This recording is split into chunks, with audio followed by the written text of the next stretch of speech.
When your wife looks you straight in the eye and says, "Where I go is none of your business," what would you do? Most men would argue. Some would shout, "Slumdors." Demand answers. Others would beg, clinging to hope that maybe she'd come back with an excuse that could smooth over the cracks. But David Harper did none of that. He didn't raise his voice. He didn't beg. He didn't even ask another question. What he did was far colder and far smarter. And in the end, it left her with nothing but regret. This isn't just a story about infidelity. It's about strategy. It's about dignity. And it's about a man who refused to let betrayal define him. David Harper wasn't just another husband blindsided by a wife chasing someone else's attention.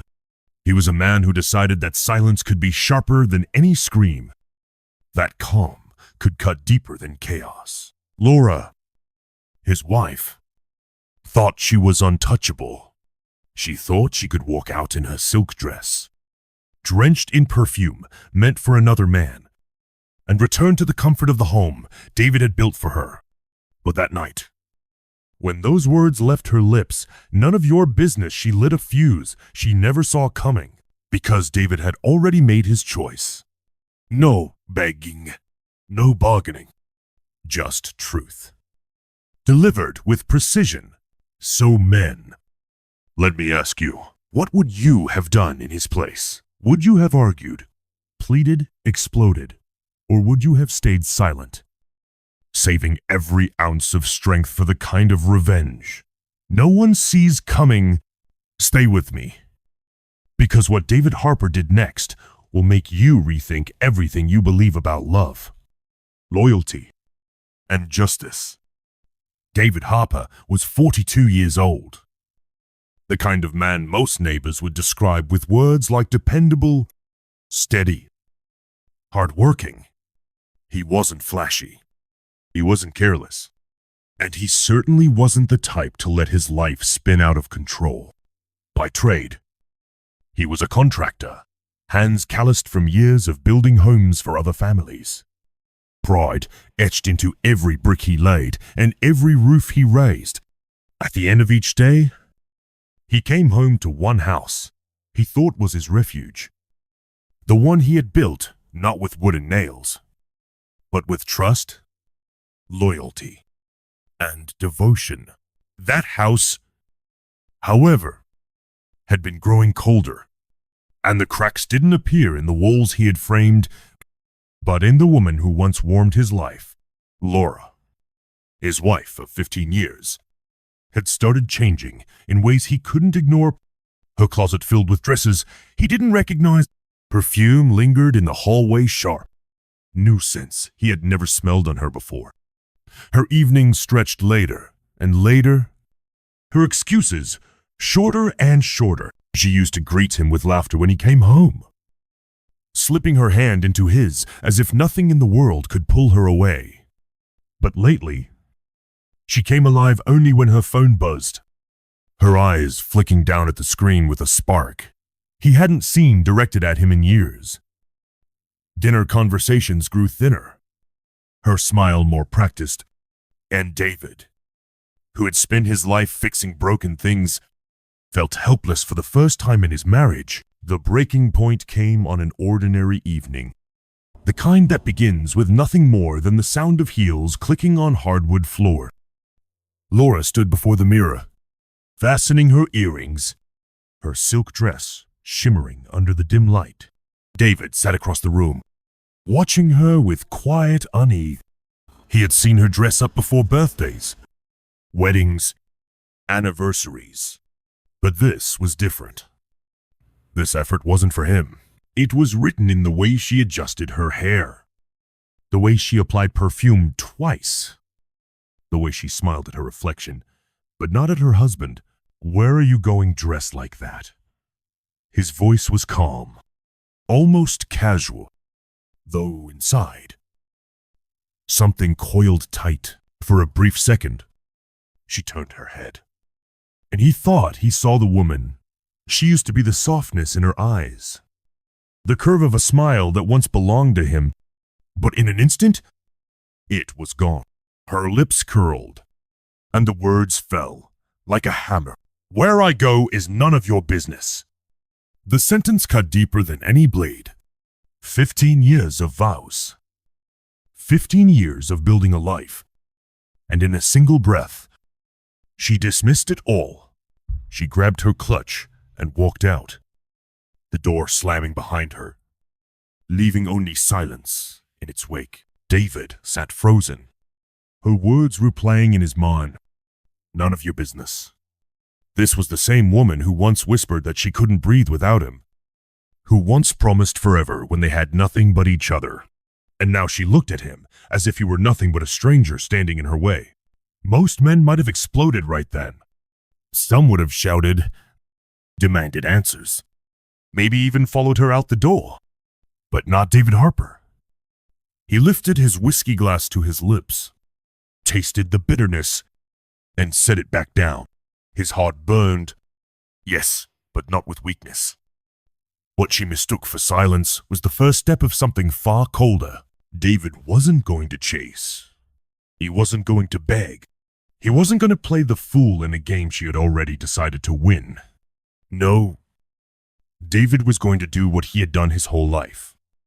He was going to build. But this time, he would build not a house, not a dream, not a promise. He would build a plan, and when that plan was finished, Laura would realize that the man she dismissed so easily was the very man who could dismantle her world piece by piece, brick by brick, until all she had left was regret. David Harper didn't sleep that night. He lay in the dark, staring at the ceiling fan turning slowly above him, the empty side of the bed colder than he could remember. Every creak of the house echoed louder, every shadow pressed in heavier. Laura's words wouldn't stop replaying in his mind. Where I go is none of your business. But if that was true, then it was time to make it exactly his business. On his nightstand lay a card he had saved years ago, from a man he met by chance at a corporate dinner. The man's name was Reynolds, a private investigator with a reputation for efficiency. Back then, David almost threw the card away. But something, call it instinct, or maybe just the quiet sense that Laura had been drifting, even then, made him keep it. Now, that card felt like a lifeline. He picked up his phone, his hand steady, and dialed. Reynolds speaking. The voice was brisk, professional, the kind of tone that carried no judgment, only business. This is David Harper. We met years ago. You gave me your card. I need you to follow my wife. Tonight, I want to know where she goes, who she meets, everything. There was no pause of surprise, only the efficient hum of a man who had heard it all before. Send me her photo and her number. Consider it handled. When the call ended, David set the phone down. Exhaling slowly, he thought of Laura in her silk dress, perfume lingering in the air, heels clicking against the floor as she walked out the door. His chest ached not with anger, but with something colder, harder. Clarity. Morning. Light spilled across the empty bed when the phone buzzed again. Reynolds' name lit up the screen. You were right to call me, the investigator said. David's throat tightened, but his voice stayed calm. Tell me. She met a man, older, wealthy, the type who doesn't check price tags. They dined at a restaurant uptown, private table. Champagne. Laughter. I caught photos. Her hand brushing his. Their glasses clinking. After dinner, they drove to the Windsor Hotel. I have them on camera entering together. I've already sent everything to your email. For a moment, David closed his eyes. Not because he was surprised, but because the truth had finally stepped out of the shadows. He opened the email and watched the images bloom across his screen. There was Laura, radiant in the dress she hadn't worn for him, her smile wider than it had been in months, her hand resting on the arm of a man with silver hair and a predator's grin. Another photo, her leaning close, his hand on the small of her back, as if he owned her. And finally, the hotel lobby swallowing them both into its lights. Most men would have shattered in that moment, yelled, broken something, maybe even called her right then. But David Harper did none of that. His jaw tightened, his breathing steady, his eyes cold as he studied every detail. He scrolled once more, saved every file, and then pressed the phone against his chest. There was no rage in him now, only resolve. Because this wasn't about suspicion anymore. It wasn't about jealousy or even betrayal. This was about truth. And the power that came with holding it. Laura thought she was untouchable, thought her secrets were safe behind locked hotel doors and champagne toasts. But David knew better. And now, with Reynolds' evidence in his hands, he was no longer guessing. The chessboard was set. Every move from here on out would be deliberate, calculated. And while Laura danced in the glow of her fantasies, David was already plotting the collapse of her entire world. What she didn't know, what she couldn't know, was that her downfall had already begun. By dawn, David Harper was no longer the man who had sat stunned in his chair the night before. He rose with a clarity that felt almost mechanical, as if the betrayal had flipped a switch inside him. There would be no shouting, no begging, no desperate pleas for explanation.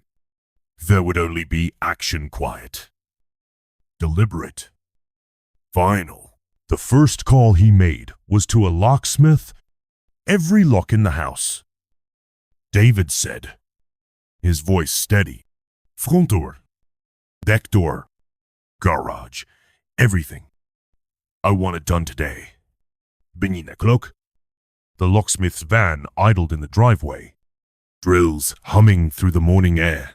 David watched as the old locks were stripped away, each one a symbol of Laura's access to the life she had taken for granted. By the time the man handed over a fresh set of keys, David felt the weight of authority settle into his palm.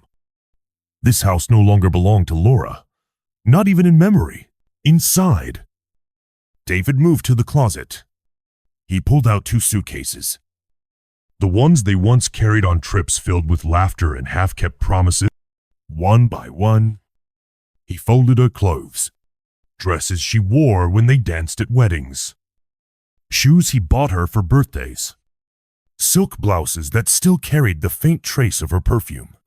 Each item went into the suitcase, not with anger, but with reverence. The kind of reverence a man gives when sealing a tomb. By the time the zippers closed, Laura's life in his home was nothing more than luggage lined neatly by the door. But David wasn't finished. Not even close. By mid-morning, he drove downtown to the bank. The sterile lobby smelled faintly of polished wood and disinfectant, a place built for transactions, too cold for emotion. David walked to the counter with a folder under his arm. IDs, account numbers, and documents he had quietly prepared. I want to transfer all funds from this account to a new one in my name only. Then close every linked access permanently. The teller blinked at his bluntness but quickly nodded. Fingers flew across the keyboard. Balances appeared on the screen. Numbers Laura would never see again. The woman slid papers across the counter, her tone polite, almost indifferent. Please sign here. Sire. This will remove all previous access. David signed with a pen stroke so calm it could have belonged to a surgeon. Within minutes, new account details were tucked neatly into his folder. Cards issued. Old ties severed. The money Laura might have leaned on in her fantasy life had vanished into an account she didn't even know existed. As David stepped back into the sunlight, he allowed himself the faintest of smiles. Not triumph, not gloating, just satisfaction, the kind of satisfaction that comes when order is restored, when chaos is stripped of its power. And here's the truth. Gentlemen, betrayal isn't about shouting. It isn't about throwing plates against a wall or hurling insults that can never be taken back. Betrayal is about being prepared. It's about making sure that when the storm finally breaks, and it always does, you're the one standing dry, while the other person drowns in the flood they created. Laura thought she could wound him with words, with perfume, with silk dresses and late-night disappearances. She thought she was playing a game. David couldn't win. But what she didn't understand was that David had stopped playing altogether. He had built a plan. Piece by piece, he was stripping away every escape, every comfort, every lifeline she believed was hers. By the time Laura came home, she would find only silence, suitcases, and doors that no longer opened. And David, he would be miles ahead, calm, prepared. Untouchably, Laura Harper stepped out of the sleek black car just after 5 in the evening.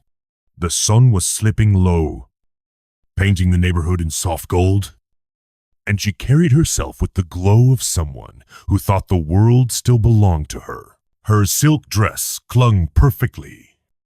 Her perfume lingered in the air, and her smile was the kind that only comes after a day of indulgence, expensive wine, satin sheets, the thrill of secrecy. She walked up the path to her front door, humming softly, and then she saw them, 4 suitcases lined neatly on the porch. Like discarded parcels, no one wanted to claim. Her smile vanished. For a moment, she just stared, her brain scrambling for an explanation. No noche. No sign of David, just her life, reduced to luggage under the fading light. No, she whispered, fumbling for her keys. She jammed one into the lock, twisted hard. It caught, then refused to turn. She tried again, forcing the metal, her pulse racing. Nothing. The lock was different, changed. Her stomach dropped. Panic rose sharp in her throat. She pounded on the door. David opened this door right now, but the house stayed silent, its windows reflecting her panic back at her. She pulled out her phone, dialed his number, straight to voicemail. Again. Always the same cold recording. She tried friends' excuses, brushed off voices. Finally, in desperation, she dialed her lover. A woman answered, sharp, possessive. Don't call this number again. The line went dead. Laura stood frozen on the porch, neighbors watching from across the street. A lawnmower hummed. Children's laughter echoed down the block. And there she was, dressed for someone else. Locked out of the life she thought was hers. Tears welled, but she shoved them down. Fine, she told herself. A hotel. She would regroup there. A taxi carried her to the nearest luxury suite. She strode up to the desk, tossed her card with the entitlement of a woman who had never been denied. The receptionist swiped. The machine beeped. Decline. Laura frowned. Try another. She handed over a second card. Another beep. Declined again. Heat rushed to her cheeks. By the third, the receptionist's polite smile had shifted into pity. The kind of pity that cuts deeper than cruelty.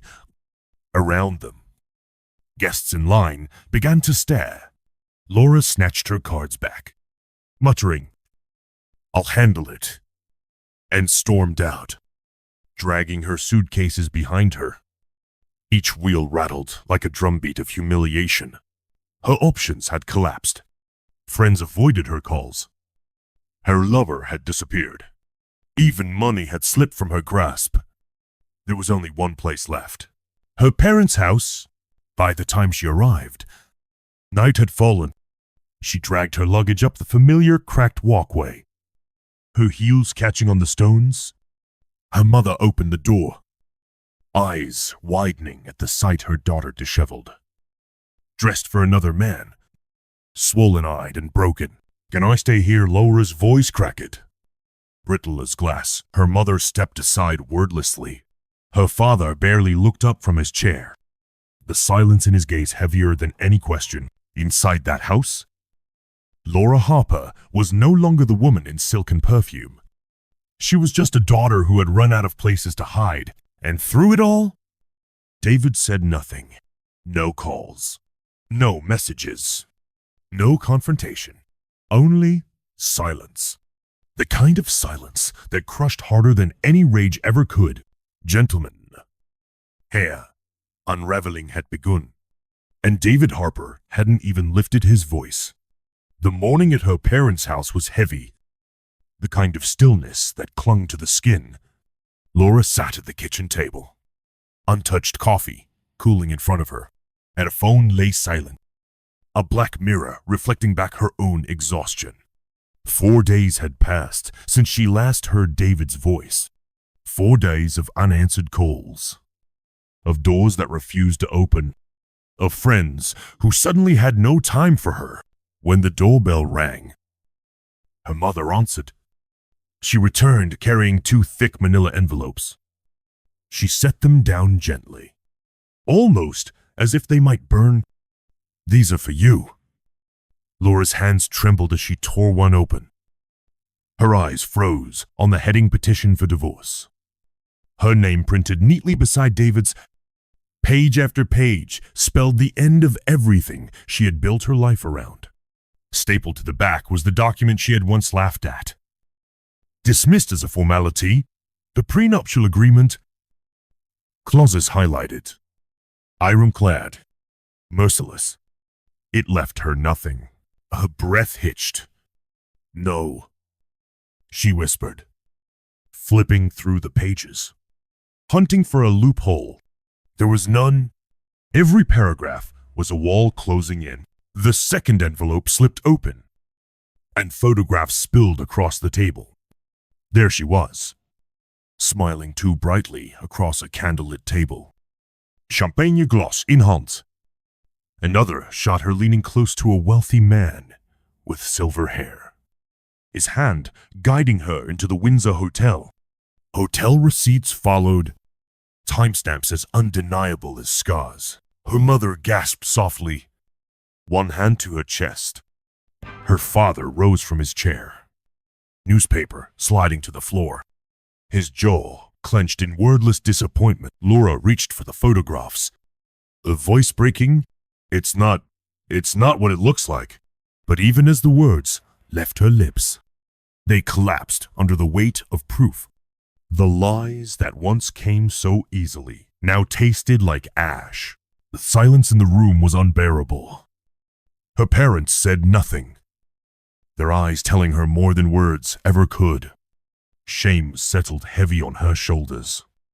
She had lost not just her husband, but her dignity, her safety, her pride, and through it all, David remained silent. No confrontation, no angry tirades, no dramatic scenes. He hadn't abandoned her in weakness. He had erased her with precision, step by step, quietly, methodically, until she stood exposed before everyone who mattered. Her friends had already drifted away, too busy to take her calls. Her lover had turned out to be nothing more than another man's husband. And now, even her parents' eyes carried the weight of judgment. David Harper had spoken louder with silence than any man could with words. He never raised his voice. He never gave her the satisfaction of seeing his pain. His silence was the sharpest weapon. and it had cut her life into pieces. She could never gather again. Betrayal doesn't always end the way movies tell it. There are no shattered plates, no screaming matches in the middle of the night, no neighbors peeking through curtains as chaos spills out onto the lawn. Sometimes, betrayal ends with something far colder. Sometimes, it ends in silence, calculated, deliberate silence that leaves the guilty alone with nothing but their choices. David Harper understood something most men never realize until it's too late, when someone has already broken the vows that bound you together. Anger only feeds them. Begging only fuels their power. But silence strips them bare. Silence exposes who they really are. Laura believed she was untouchable. She thought she could play her game behind locked hotel doors. Thought she could return home to safety, to money, to comfort, to a man too loyal to fight back. What she never saw coming was that David had already stepped out of her game entirely. By the time she realized what was happening, it was too late. Her friends had drifted. Her lover had vanished. Her parents stood in quiet disappointment, and the man she betrayed had dismantled her world without raising his voice. Gentlemen, the lesson is simple. Betrayal doesn't need rage. It doesn't need spectacle. Sometimes the sharpest weapon a man can wield is restraint. Sometimes the greatest revenge is making sure the storm destroys only the one who caused it. So let me ask you, what would you have done if you were David Harper? Would you have walked away quietly? Or would you have taken revenge another way? Drop your thoughts in the comments. Share your story if you've lived through something like this, because you're not alone. And if this story spoke to you, make sure you subscribe. There are more true-to-life stories of betrayal and justice still to come. Stories that will make you question what you'd do if it happened to you. Finally, share this with someone who needs to hear it. Maybe a friend standing at the edge of the same storm. Maybe a man who needs to be reminded that silence isn't weakness. It can be the most powerful answer of all.